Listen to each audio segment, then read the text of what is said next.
I was pretty hesitant to talk about this movie since it's a pretty well-known horror film.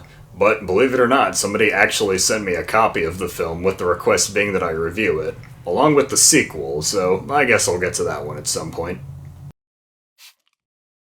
The Hills Have Eyes, one of Wes Craven's earliest movies, and definitely the one that put him on the map for the horror genre.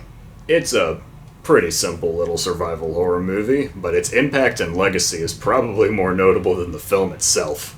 This also happens to be the sole 4K only movie I have in my collection currently.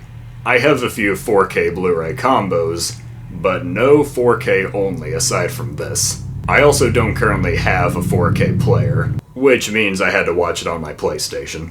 The film's about a regular, everyday family on vacation whose car breaks down in the deserts of Nevada, and soon find themselves the target of a family of lunatic cannibals. For the first half of the movie, we don't really see the cannibal family that much. Most of their stalking and plotting happens off-screen. But by the time we reach the second half, we see them much more. The lunatics are merciless and unrelenting, and it seems the only way the family is going to be able to fight back is to lower themselves to that level. The film obviously takes ideas from the Texas Chainsaw Massacre, as well as Craven's debut film, The Last House on the Left, making an interesting blend of the two. Being stuck in the middle of nowhere where nobody can hear you or help you is a terrifying concept in and of itself, so the movie's atmosphere is already nice and intense. The film is well known today not just for being one of Craven's earliest hits, but for also launching the careers of Dee Wallace, who became a very iconic horror star after this, and Michael Berryman, who became a popular character actor due to his various birth defects. His character, Pluto, is definitely the mascot of this series, even though he's more of a side villain here in this first movie.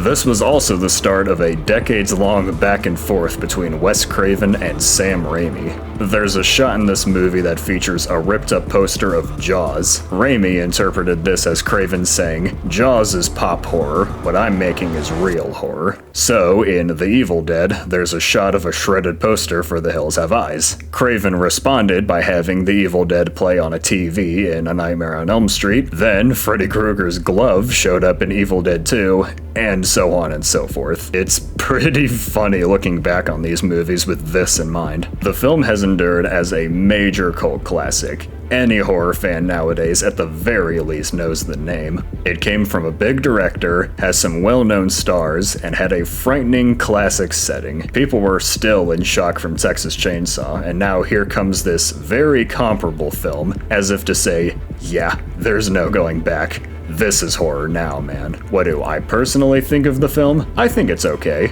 It's a good, well-crafted survival movie and should be recognized as a cult favorite, but it's not some massive game changer or anything. It plays out exactly how you'd expect it to, and that's alright. If you like the vibes of Texas Chainsaw or just want to see the start to some of horror's biggest names, then The Hills Have Eyes will probably be for you. Just don't expect anything truly spectacular. It's solid, and that's all it really needs to be.